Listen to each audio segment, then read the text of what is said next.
Alright, should we get to Return of the Jedi here? Yeah. For our review of Return of the Jedi? Well, take it away, my guy. How you feeling? Love it.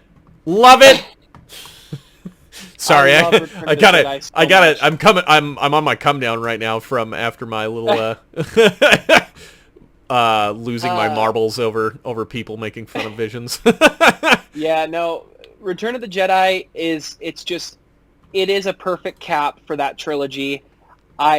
I think every time I watch it, I actually, because it feels like whenever we do rankings and stuff, it's like, oh, I'm not as, Return of the Jedi is good, but it's not Empire and it's not New Hope. But every time I watch it, I think I end up even liking it even more. And it's just, these three are just so good. It's good to have an actual bow on this trilogy of we win. I think the conversations and the fight with Luke and Vader at the end are so great. I love the stuff with the Ewoks, especially after... Sam Witwer kind of bringing it into the spotlight a lot with his interviews of how Luke really learns from his conversations with Yoda and how he treats Yoda to how he treats the Ewoks. And it is a little kid-friendly and hokey, but I think it works super well. I think Han is even more funny in Return of the Jedi with some of his one-liners. He doesn't come across as a little bit too harsh like he does a little in Empire to C-3PO. He still has a couple moments, but not nearly as much. There's a lot of cleverness, like Chewie swinging like Tarzan, doing the noise is so funny, but I just love it. I love Lando. I love the space battle is so good. I really love this one. So...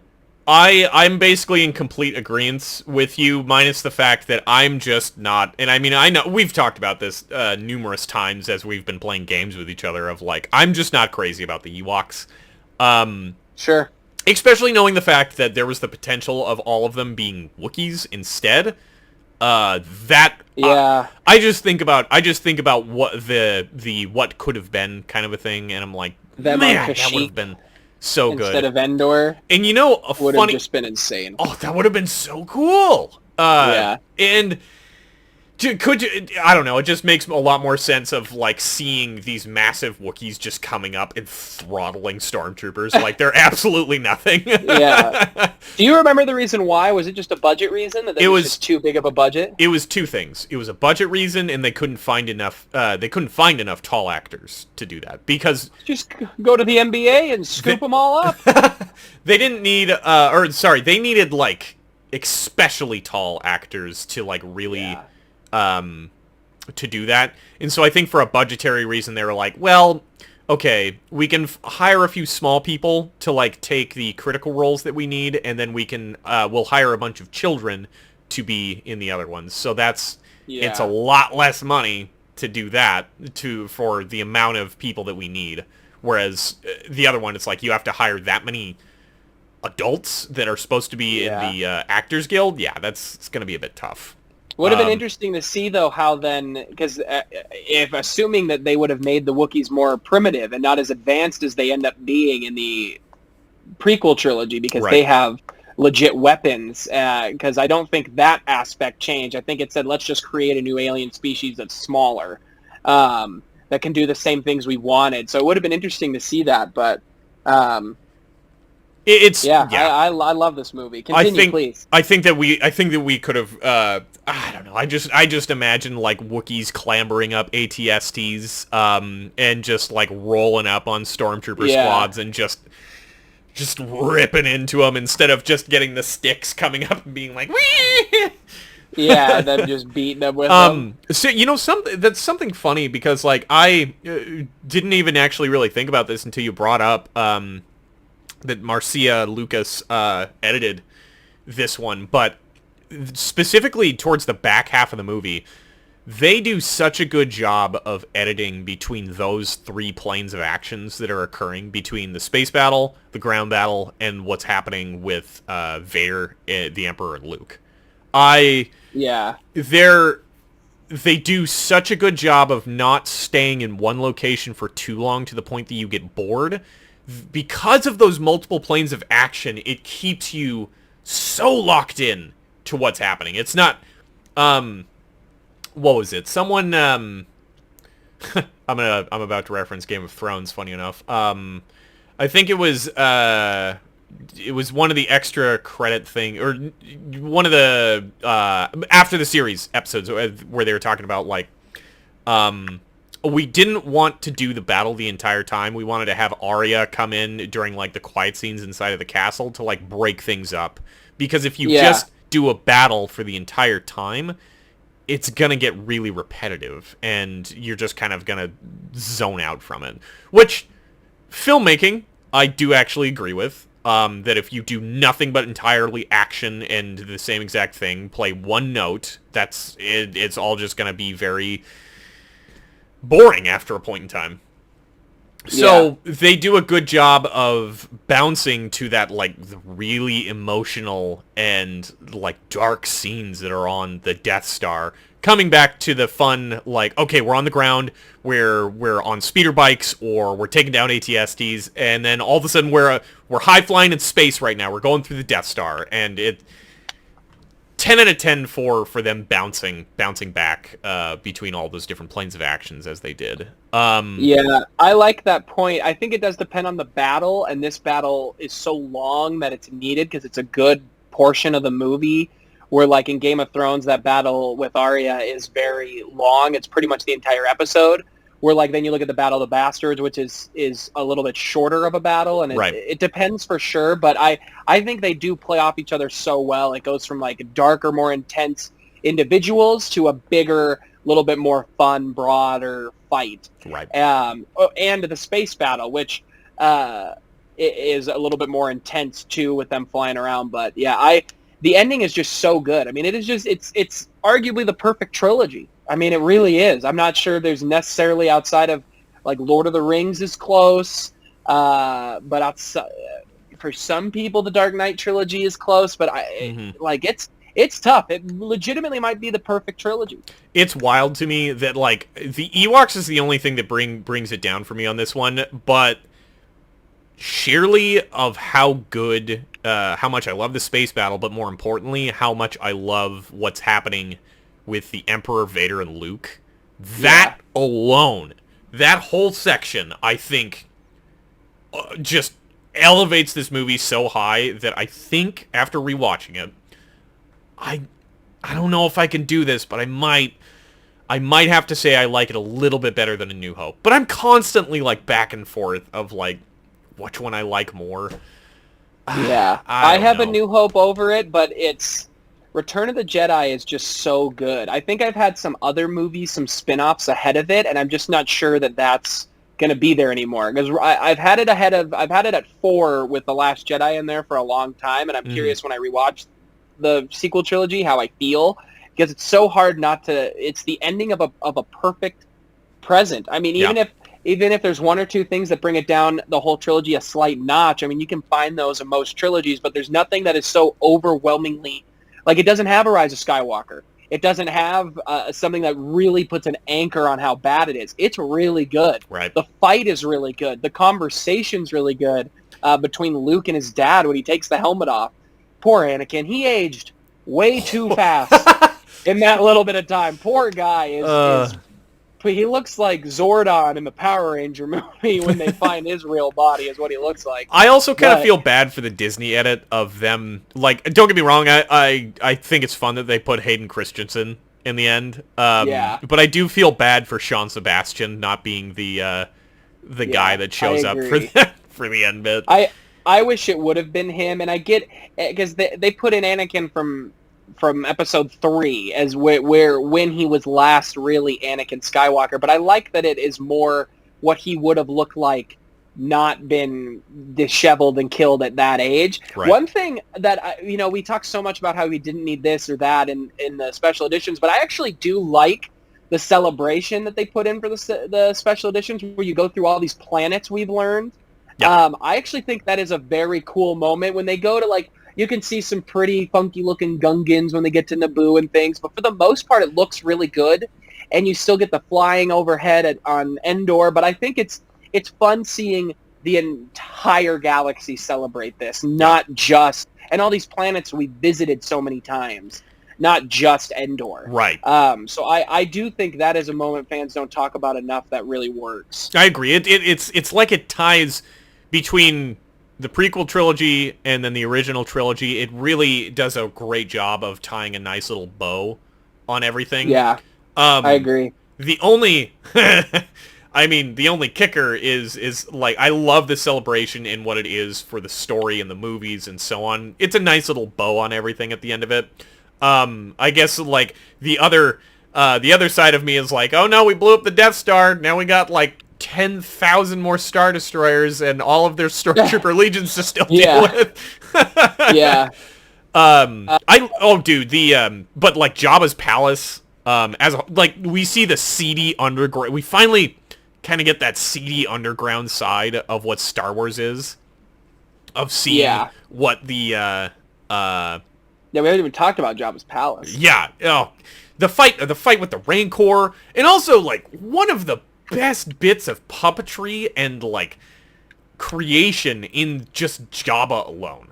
Jabba is such a good puppet. Oh my god. Speaking though of a special edition, I think is actually really good. They do have arguably probably the worst special edition ad in Jabba's palace with the song.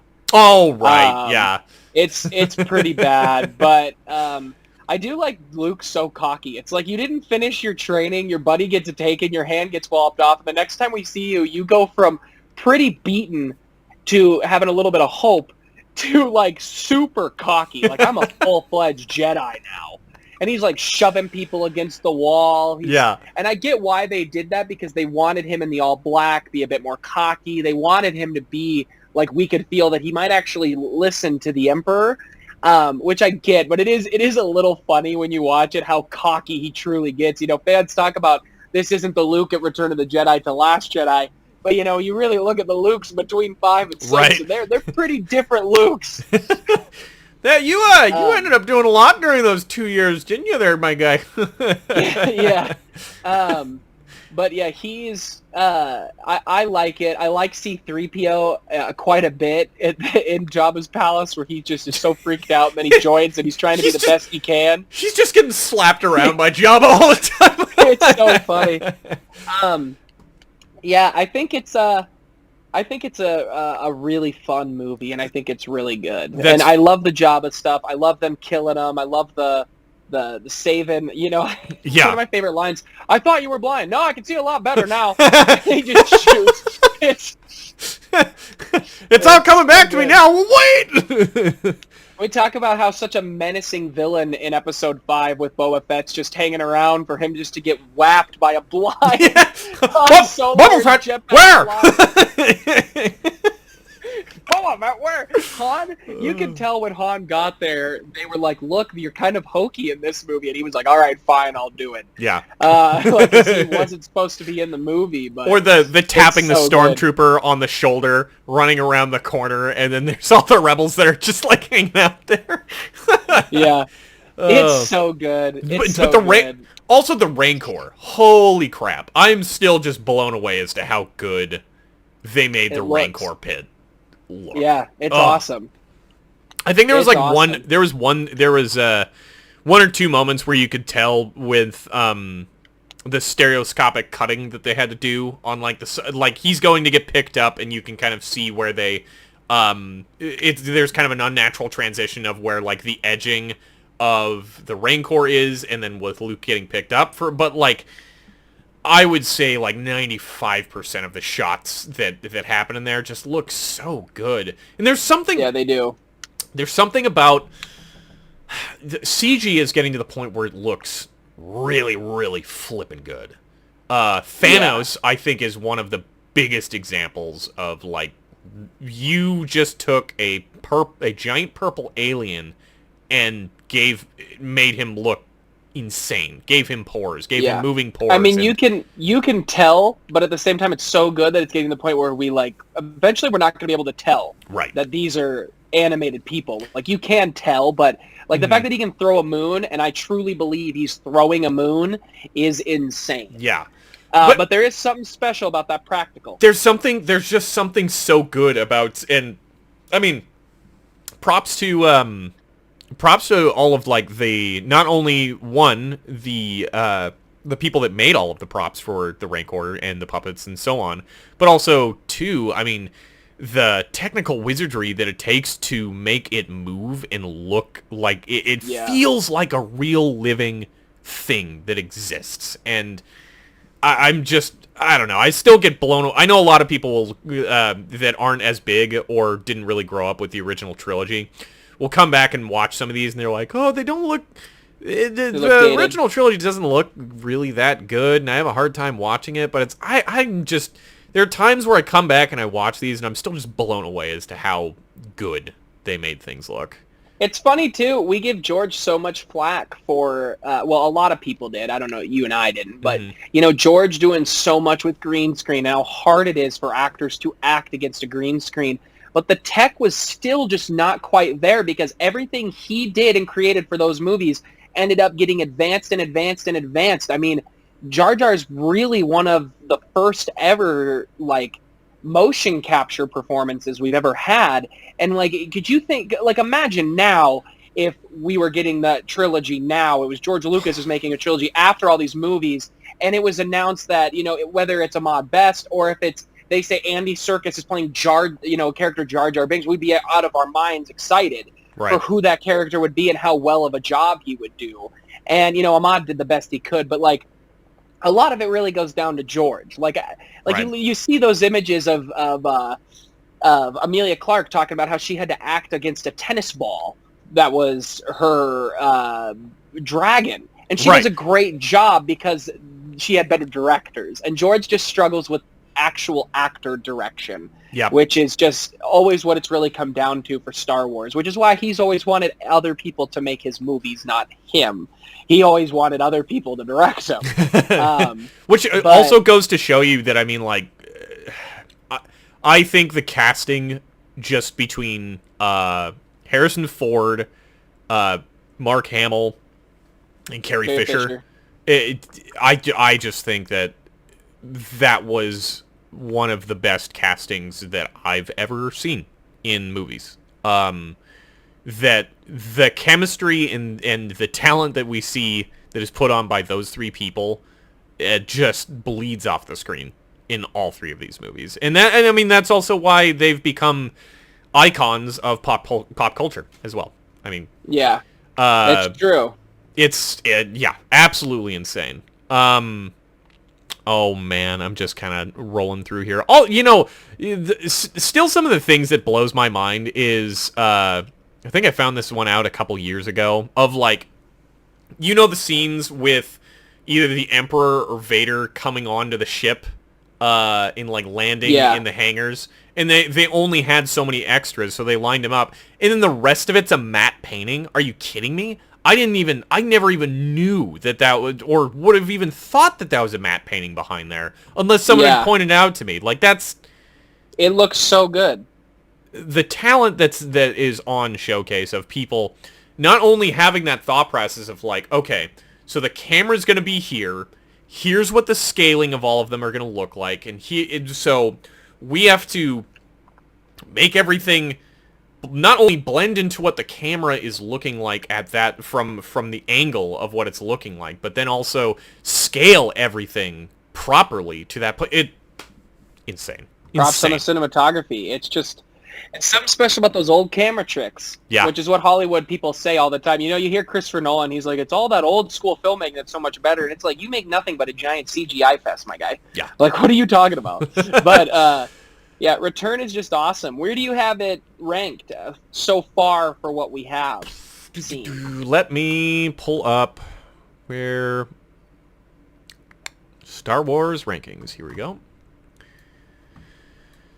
I still have Attack of the Clones bottom. Of what we've seen, I still have Episode 2 bottom with Episode 1 slightly edging it out. I'm still about the same. I mean, we've watched the original trilogy, so I think out of everything we watch, I would just put this third. I think I would go Episode 5, 1, Episode 4, 2, Episode 6, 3, and then get into everything else where we have Rogue One and Rebels, Clone Wars. I just don't think any of the shows beat my enjoyment of any of the original trilogy movies. I agree. I'm actually in the same... I think I'm in the same position, because we have... I have Empire Strikes Back, A New Hope, Return of the Jedi. So in total it goes Empire, New Hope, Return of the Jedi, Rogue One, in the 4th spot, Revenge of the Sith, number 5. It always surprised me how much Revenge of the Sith ended up like shooting up. So good, dude. Star Wars So Rebels, goofy. Clone Wars, Phantom Menace, Solo, and Attack of the Clones. Yeah. I tell you that when it comes to the rankings, the one that surprised me as to how low it fell was the Clone Wars series. Yeah. I guess I still love that series, but it's just going through and doing that rewatch of like, there's a lot of good, but there's more bad that exists. Yeah, it's just it's so not as tightly knit in a bow compared to so many of the other things. So it is a sad fallen soldier is what it is. No matter how good the highs are, it's just, and they have some very good highs that might be all time like best Star Wars moments ever, but they just suffer in rankings like this, and it's a bummer. Man, But one last thing that I got to talk about with Return of the Jedi is having Billy D. Williams flying around in the Millennium Falcon during the whole... it's awesome. Oh, it's just all the lines deliveries that he's giving that. And all of a sudden he's got Nia Nub sitting... Nia Nub actually as a kid used to be one of my favorite characters. He's like... He's so goofy. He's such a goober, and I love it so much. It's awesome. Yeah, he's great. Lando flying, and it makes sense. They split the group up, even though everybody thinks they're together all the time, the whole time. They're not. They're all split up. Luke and Han and Leia are together for probably the most they ever really are. Yeah.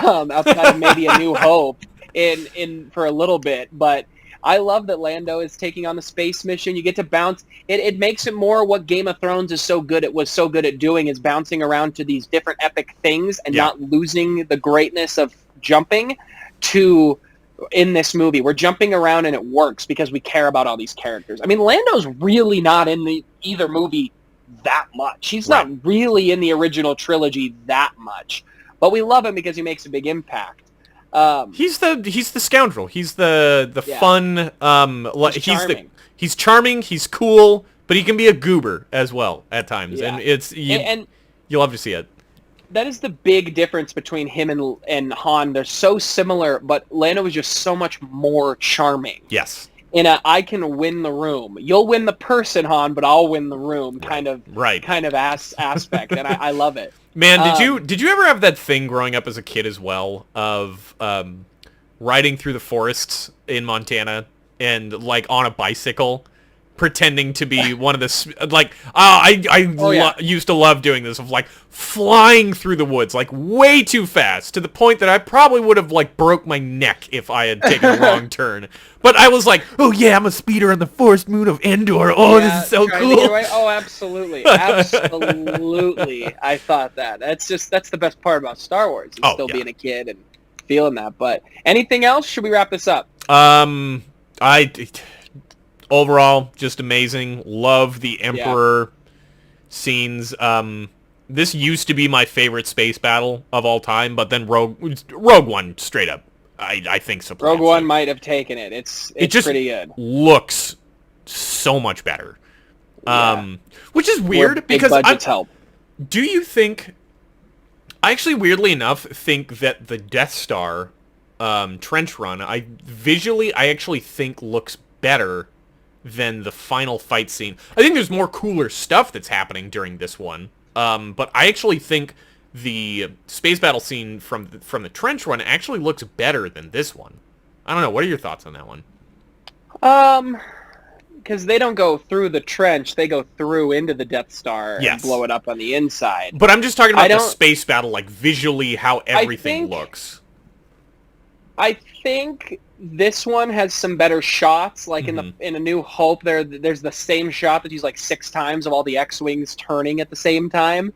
So they do have like a couple better shots, but I do think the impact on the story for A New Hope is so much better because it was meant to be one-offs. Because I think it's a lot more impactful when it's Luke. Even though I love Lando, it's a lot more impactful that it's Luke. And the whole battle is in space. We're not bouncing. So the whole battle space, which does a very good job for that movie, I think. Right. But in terms of looking, it just kind of depends. In the actual trench, it looks so good. So I think the reason that I might be thinking that as well is in A New Hope they use larger models, so it really kind of gives when you get the zoom in, it feels like, oh man, wow, this is like a really big starfighter. Whereas they start to use smaller models because they're more nimble. By the later ones. And I don't know, I think sometimes having the background of the Death Star, of like the giant flat gray with the starships flying over it, I think gives a better sense of scale than flying around other starships. I don't know. Fair enough. Oh man, I was trying to I'm having a hard time pulling off thinking of any of the lines. I just remember a couple of moments watching this. So it's like Billy D flying the Falcon. God, you're delivering. We've got to give him more time. Yeah, it's so good. He's so funny. It's just Billy that D's shot awesome. came from the Death Star. Yeah. Or when he says, I can't remember the exact wording. He starts freaking out that the shield is still up. He's like, the shield's still up. Everybody get out of here. Get out of here. He's like freaking out. They're all turning. It's great, but come on, old buddy, hold together. Yeah. So, he's just the best. But anyways, right, love it. One last thing that I wanted to throw out there. I listened to, there's a new thing that they just dropped on Disney called The Sounds of Star Wars. Yeah, I have not seen it. I've been meaning to watch it. Watched like 4 or 5 episodes. Dude, it's straight up, it's ASMR for Star Wars fans. Is it like, what is it? I was assuming it was like a documentary on some of the great sounds and where they came from. No. Am I wrong? What is it? So they have a theme for like each episode. Like one of them is like adventure, or some of them are like starships, or the light side and the dark side. And all it is they take the like moments that happen in, like, let's say the adventure one. I explicitly remember from the Phantom Menace, they cut the music and they cut the dialogue. But you remember the moment, just the sounds you hear. The sounds. So yes, they take the visual and the sounds of it. Like, you know, when Jar Jar is like trying to run away, pulls the like back panel on one of the like bomb carriers, and then you have all of the like bombs rolling away. Is like, oh wow! It's all just that. Or like one of them was they remove all of the sound in the dialogue of like the pod racers going by, as you hear like. Do you see the scenes, or is it just the sound? No, you see the scenes. Oh, that's awesome! Yeah, I'll have to check that out. That sounds really cool. It's very cool. I'll check it out, and then we can talk more about it. But yeah, I think for this episode, we're wrapping up here. So thank you, Tanner, for coming on as always. Thank you for having me, boo. Thank you to the Meal patrons. Everybody go get some merch. I'll link down in the description. Guys, comment below. What did you think about everything?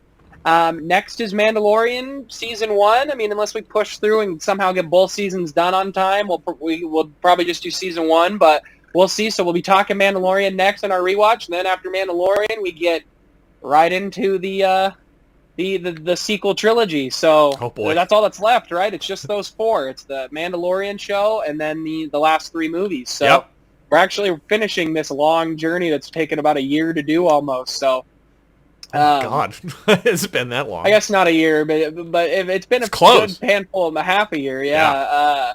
All right, guys. Well, thank you for watching. For another happy landing, we are out of here. Bye-bye.